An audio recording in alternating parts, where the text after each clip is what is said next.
Ողջույն, եթերում CivilNet-ն է, այսօրվա իմ հյուրը Թոմաս դե Վալն է։ Թոմաս դե Վալը հայտնի անձնավորություն է, նրան լավ են ճանաչում Հայաստանում, Ադրբեջանում, Վրաստանում, Կովկասում, նա ինքը լավ գիտի բավականին այս տարածաշրջանը, մի քանի գրքերի հեղինակ է, այդ թվում Չեչնիայի մասին, նրա ամենահայտնի գիրքը Ղարաբաղի մասին կոչվում է Սև այգի, որը հրատարակվել է 10 տարի առաջ եւ հիմա Թոմը մեր ստուդիայում է իր գրքով արդեն նոր հրատարակությամբ ահա այս գիրքն է բոլորովին վերջերս Թոմը հրապարակեց մեկ այլ գիրք, որը Կովկասի մասին է, կոչվում է An Introduction, այդպես է վերնագրված։ Շնորհակալություն Թոմ, Թոմը հրապարակել է իր ամենահայտնի գրքի Կովկասի մասին, Ղարաբաղի մասին ամենահայտնի գրքի Սև այգու երկրորդ, այսպես ասեմ, վերահրատարակված տարբերակը,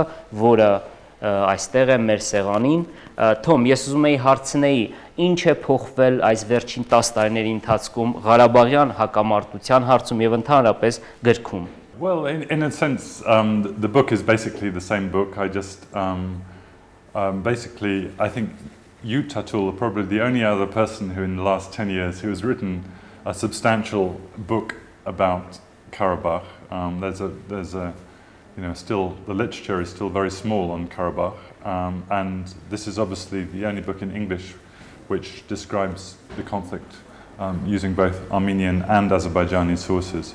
And so, talking to my publishers, we decided there was room for a new edition and update. So I've added the last 10 years, which includes things like the Prague process, Madrid principles, the Azerbaijani oil boom, events in Yerevan 2008, the protocols, I mean all quite short of course, and a new conclusion, a few new photos, and 2 new maps, just so it's generally kind of trying to freshen the book. What has changed? Well, in a sense, nothing has changed. In a sense, I call the book to myself in a sort of dark way, even blacker garden. I mean, the conflict, I think, is even more difficult to solve than it was 10 years ago. So much has changed in the region in general, but if we look at the Karabakh conflict in particular, nothing has changed. Թոմ, վերջերս Ռուսաստանը մոտ 1 միլիարդ դոլարի մատակարարումներ իրականացրեց Ադրբեջանին, ինչը անհանգստություն պատճառեց նաև Հայաստանին։ Կարծում ես, որ սա կարող է բերել հավասարակշռության, ուժերի հավասարակշռության փոփոխությանը մեր տարածաշրջանում։ I think Russia, and I write about this in Black Garden during the war, when Russia was supplying Armenia with weapons during the war, is interested in a kind of military balance in Karabakh.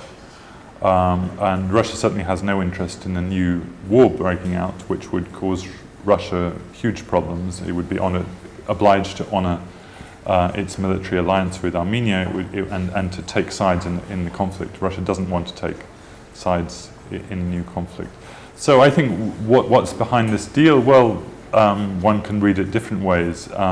Maybe there's a rather heavy hint to Armenia that it's time to join the customs union. But I think this is also part of a general commercialization of Russian foreign policy, in which Russia is more counting money than anything else, raising the gas price here, also trying to expand the customs union to include Ukraine. So I think we should look at it more in those terms. But in general, I think definitely the return of Putin to the Kremlin is a step backward for the Karabakh peace process.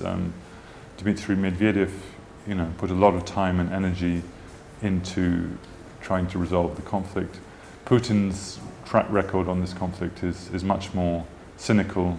When he talks about the conflict, he talks about it in much more cynical terms. I think you probably remember that famous press conference, I think 2007, when he started talking about Agdam, Port Vane, and how, why don't the Armenians and Azerbaijanis rebuild the wine factory in Agdam? So it was a kind of rather cheap joke he was making. I think this sums up Putin's rather cynical attitude to this conflict. Թոմ, քո ասածից կարող եմ ենթադրել, որ այնուամենայնիվ Ղարաբաղյան հակամարտության բանալին ավելի շատ գտնվում է հենց Մոսկվայում։ Completely reject that. I think clearly Moscow has influence in this region, though declining influence, and has obviously great influence in Yerevan.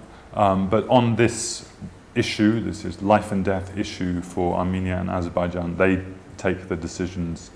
And we see this in the structure of the Minsk group, which is basically the presidents are the conductors of the Minsk group. They conduct the music of the Minsk group, presidents of Armenia and Azerbaijan. They decide what they want, what they don't want. They decide the tempo of the talks.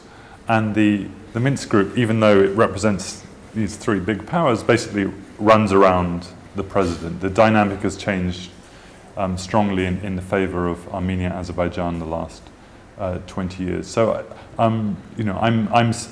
when Armenians or Azerbaijanis say, "Oh, it's all Russia or America," there's a little truth in that, but it seems to be mainly a way of escaping their own responsibility for resolving this conflict. Ինչքան են հակամարտության կողմերը մոտ կամ հեռու նոր պատերազմին եւ ընդհանրապես մենք հայերս, արցախցիները, Հայաստանում բնակվողները ինչքանով պետք է մտահոգված լինենք Իլհամ Ալիևի հետևողական ռազմական հռետորաբանությամբ։ This is quite a difficult one to answer because one has to sort of get the balance right. On the one hand, I think rationally it's in no one's interest to have a war.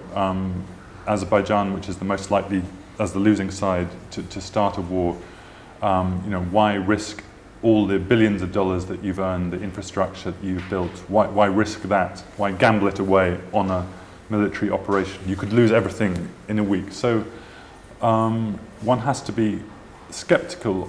On the other hand, there is a sort of very unhealthy tendency, a trend. Someone who deals with the conflict, an international official, I won't name him, I think I quote him in the book, he quotes Chekhov, who said, if a gun is hanging on the wall at the beginning of the play, it will have to fire by the end of the play. And there is a sense in which the geography of the conflict, the line of contact with 20,000 troops, no contact between the commanders, a lot of aggressive rhetoric, no movement in the peace process, that something, maybe not now, but in a few years down the line, something could break, that the status quo will not last forever, and it could break towards some kind of military action. It could happen by miscalculation and then escalate. There are different scenarios. So I think my answer is, I don't see it happening now. It's not rational, but we have to be very vigilant because stupid things happen in this world, and they could happen with Karabakh as well. Այնուամենայնիվ մենք չենք կարող Թոմ բացառել, ինչպես դու նաև ակնարկեցիր, նոր պատերազմի հավանականությունը։ Ուզում եմ հարցնել, երբ կարող է սկսվել նոր պատերազմ, այսինքն երբ կարող է գալ այն պահը, երբ Ադրբեջանը կսկսի նոր պատերազմ։ I don't think Azerbaijan is ready for war or peace at the moment. Military experts say that they've got a lot of weapons, but that the professionalism of the army is not at the level to use those weapons well. Of course, that could change in the future. I think Azerbaijan is still in the phase of it's actually ending a phase of massive acquisition of wealth. When I first visited Azerbaijan in 1995, its gross domestic product was $3 billion. It's now more than $70 billion. And just what that does to a country physically, psychologically, is enormous, especially a country which always felt itself very kind of marginal, like Azerbaijan. So they're still living with that kind of euphoria, almost kind of a high, a kaif of getting all that money. And I think that means that they haven't really thought about the next phase when the revenues are now flattening and then starting to decline, what they do with the money. And we're beginning... They have to start thinking more strategically now. And I don't think they've begun that strategic vision. And I think it's just like what I said about Russia, commercialization of Russian policy. I think there's been a commercialization of Azerbaijan policy, and they have to start thinking about it differently, and they haven't done that. Այս տարի Կովկասում ընտրությունների տարի էր, Հայաստան ունեցավ իր նախագահական ընտրությունները, նախագահական ընտրություններ են սպասվում նաև Ադրբեջանում եւ Վրաստանում։ Վրաստանում իրավիճակը մի քիչ ավելի խառնված է, մի քիչ բարդ է, կարծեք թե Ադրբեջանում ամեն ինչ պարզ է, սակայն ուզում եմ հարցնել, կա վտանգ Իլհամ Ալիևի իշխանությանը։ Well, I think if there's a lesson from politics in this region for the last couple of years, and maybe one can include Russia and Turkey in that too, not only Armenia and Georgia and Azerbaijan, is that what you see on the surface is maybe not as stable as it looks. That public opinion can change quite quickly, that a lot of these leaders are have their popularity and seeming stability by default. Something changes and everything looks quite different, and it can change quite quickly. We saw that in Georgia, where Saakashvili was convinced he was going to win the election, and suddenly there was this huge surge of opposition support because the opposition in Georgia suddenly found its voice and found its leader and found the money, and suddenly all the discontent which was there in different places suddenly was collected together and focused against Saakashvili. And of course there was a more democratic election there and he lost. Again, in Armenia, about a month before the election, I think Rafi Hovhannisyan had a 10% approval rating in the opinion polls. Suddenly on election day he was getting 35, 37%, and perhaps even more. So a huge surge of support. Putin, Erdogan experiencing the same problem. So I think, sure, as I've said, Azerbaijan is massively rich. Aliyev is still riding on that oil boom. But we're seeing the first signs of discontent in Azerbaijan in different places this year, in Ismaili, in protests in Baku. And maybe this election has come maybe a year or two too soon for a proper opposition to form in Azerbaijan. But what's certain, I think, is this election won't be as smooth as he would have expected, as the ruling elite would have expected maybe a year ago. Շնորհակալություն, ես հիշեցնեմ, որ զրուցում էի Կովկասի հարցերով Կարնեգի հիմնադրամի ավագ գիտաշխատող փորձագետ Թոմաս Դևալի հետ, ասեմ, որ Թոմաս Դևալը մի քանի գրքերի հեղինակ է, ամենահայտնի գիրքը նրա Black Garden-ն է, Սև այգին է, որը վերահրատարակվել է օրերս եւ Թոմը այդ նպատակով է գտնվում Երևանում, հենց նոր ես հնարավորություն ունեցա այս գիրքը թերթելու եւ ասեմ, որ այստեղ բավականին հետաքրքիր նորություններ կան, մասնավորապես Թոմը ինձ ցույց տվեց մի նկար 1986 թվական, թե ինչպես է Հայաստանի երկրորդ նախագահ կամ Լեռնային Ղարաբաղի առաջին նախագահ Ռոբերտ Քոչարյանը իր հանգիստը անցկացնում ադրբեջանցիների հետ Ղրիմում, կարծեմ, շնորհակալություն Թոմ։